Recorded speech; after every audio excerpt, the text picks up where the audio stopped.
alhamdulillah jamaah masih di Islam itu Indah. Nah sepertinya ini jamaah nih dari tadi udah gak sabar nih pengen pertanyaan dijawab. Mana sih kok pertanyaan saya gak dijawab-jawab. Langsung aja sekarang kita masuk ke segmen Tanya Dong Ustadz. Kami semua tanya dong Ustadz.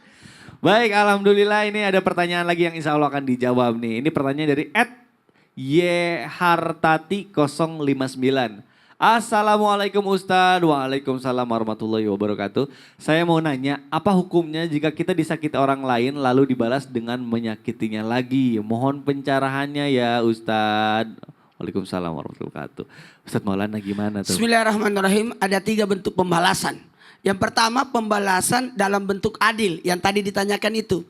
Jadi membalas sesuatu secara sama setimpal atau disebut dengan adil. Tapi biasanya yang seperti ini masih ada ketidaksenangan orang karena kita samain. Ada yang lebih parah, membalas keburukan lebih daripada keburukan itu. Itu namanya zolim. Ini lebih parah, orang bisa jadi dendam. Tapi ada satu yang paling hebat, yakni membalas keburukan dengan kebaikan. Inilah yang disebut dengan ihsan, berbuat baik. Nah justru yang inilah yang luar biasa yang diarahkan. Memang boleh-boleh saja sih kita balas dia dengan keburukan yang sama atau disebut dengan adil. Tapi biasanya ini orang tetap masuk begitu aja gitu ya. Masih ada bentuk kebencian. Tapi yang terbaik ketika kita membalas keburukan dengan kebaikan. Itulah yang disebut dengan ihsan.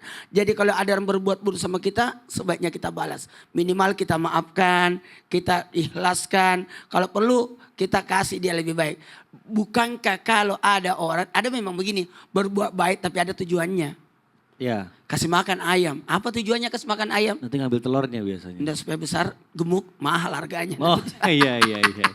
Biasanya. Tapi kita berbuat ihsan, tidak meminta balasan dari apa yang orang lakukan kepada kita. Baik. Tapi untuk mencapai ihsan itu butuh proses ya karena butuh kita proses. belajar.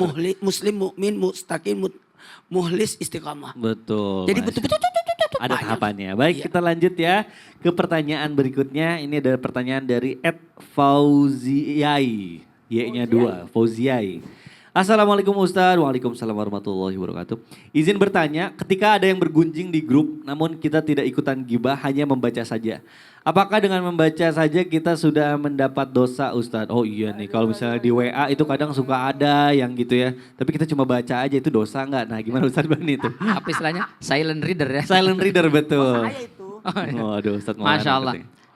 Imam Nawawi mengatakan duduk hadir di tempat orang menggunjing orang lain meskipun diam sama hukumnya. Nauzubillah min dzalik. Maka kalau bisa jangan hadir. Tapi Ustadz dalam lingkungan pergaulan kita kayaknya sulit kita karena banyak sekali grup, ada 40 grup Iya, segala macam. Betul. Seandainya itu memang grup itu isinya gibah terus sebaiknya keluar. Tapi kalau itu 1-2 orang aja Ustadz, selainnya enggak. Maka sebaiknya kalau bisa kita nasihati. Dulu orang-orang kafir dari Bani Israel, mereka dilaknat oleh Allah Subhanahu wa taala melalui lisan Nabi Daud dan juga Isa bin Maryam dalam surat Al-Maidah 7879. Apa kata Allah Subhanahu wa taala? Kanu la yatanahawna 'an munkarin fa'alu. Yang satu berbuat dosa maksiat, yang lain cuek. Maka kita ingetin, tolong deh jangan begitu. Mungkin dia sebenarnya enggak begini. Ayo stop deh dari gibah ngomongin saudara kita gitu. Enggak bisa, maka cukup dalam hati kita mengingkari dengan jangan ikutan ngebaca. Saya nggak suka sih sebenarnya ini, cuman pengen tahu juga sih apa sih maksudnya sebenarnya. Kepo juga lama-lama ya. Nauzubillah min dzalik. Baik. Allah taala alam bissawab. Masya Allah, alhamdulillah nih luar biasa nih. Kita akhirnya dapat ilmu banyak sekali dari tema kita hari ini yaitu pahala yang tercuri. Dan insya Allah nih sekarang akan ditutup melalui muhasabah yang dipimpin oleh guru kita Ustadz Bani. Silakan Ustadz Bani. Jamaah sekalian dirahmati oleh Allah Subhanahu wa taala, siapapun kita, dimanapun kita, apapun profesi kita, kita pasti yang menghadapi yang namanya kematian. Sebentar sekali Allah kasih kesempatan hidup kita di dunia. Umat Nabi Muhammad SAW usianya rentannya antara 60 sampai dengan 70 tahun. Kalau umat-umat terdahulu ada yang 100 tahun, 500 tahun, 1000 tahun. Kesempatan mereka beribadah lebih besar. Kesempatan mereka mendulang amal pahala kebaikan lebih banyak. Sementara kita sebentar sekali, 60 tahun sudah kita habiskan untuk masa kanak-kanak. Sebagian sudah habiskan untuk tidur. Sebagian lagi kita habiskan untuk bekerja. Sedikit tersisa. Tapi betapa baiknya Allah Subhanahu wa ta'ala. Di sedikit kesempatan ini Allah buka lebar-lebar peluang untuk bisa mendulang pahala. Kita bisa mencuri ibadah orang lain pahalanya tanpa mengurangi. dari ibadah atau pahala yang didapatkan oleh orang tersebut. Dari tadi salam, kita bisa menjawab salam, ikut mendengarkan ta'lim, ikut menyimak bacaan Al-Quran. Kita nggak bisa beribadah, tapi kita ikut membantu fasilitas ibadah. Maka sedikit kesempatan itu, tapi Allah buka peluang yang sangat besar. Maka jangan pernah kita sia-siakan. Yang kedua, jangan pernah merasa bangga, jangan pernah merasa puas sebanyak apapun amal ibadah yang kita lakukan, karena yang menentukan diterima atau tidaknya adalah Allah Subhanahu wa Ta'ala. Maka pastikan apapun amal ibadah kita, yang kita kejar cinta dan ridho Allah. Nauzubillah, jangan-jangan banyak ibadah yang kita lakukan, tapi yang kita kejar adalah pujian manusia. Banyak ibadah, amal kebaikan yang kita lakukan, tapi yang kita kejar adalah dunia yang kita inginkan. Maka ayo kembalikan, hanya Allah yang kita inginkan, hanya Allah yang kita harapkan ridho dan cintanya. Sehingga mudah-mudahan meski banyak kekurangan amal ibadah kita, Allah lengkapi, Allah sempurnakan, sehingga bisa diterima dengan pahala berlipat ganda. Bukankah ikrar kita iyyaka na'budu wa iyyaka nasta'in, berharap ya Allah aku beribadah kepadamu, tapi bantu ya Allah untuk bisa menaikkan ibadah itu sebaik mungkin. Wallahu ta'ala alam bisawab. Amin ya Allah ya rabbal alamin. Bismillahirrahmanirrahim. Alhamdulillahi rabbil alamin.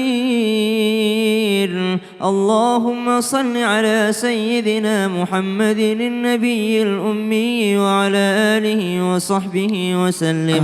ربنا تقبل منا إنك أنت السميع العليم وتب علينا إنك أنت التواب الرحيم. ربنا ظلمنا أنفسنا وإن لم تغفر لنا وترحمنا لنكونن من الخاسرين.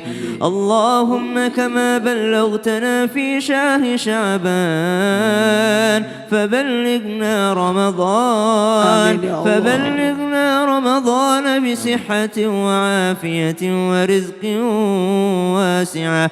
ربنا آتنا في الدنيا حسنة وفي الآخرة حسنة وقنا عذاب النار.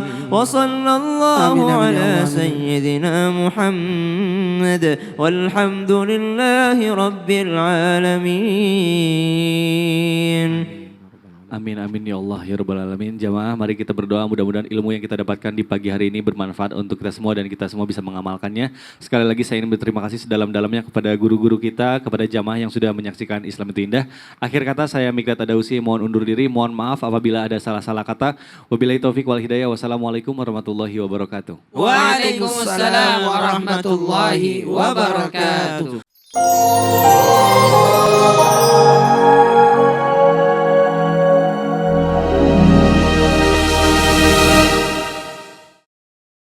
Sambil nunggu waktu berbuka, yuk kita bikin puasa semakin ceria. Ada Raffi Ahmad, Ruben Onsu, Ivan Gunawan, Rina Nose, Nasar, dan Anwar. Selain bikin ceria, ada juga Ustadz Syam dan Ustadz Maulana yang akan memberikan tausiah anti gundah gulana. Ramadan itu berkah, hadir setiap hari selama Ramadan, mulai jam 4:30 sore, live di Trans TV.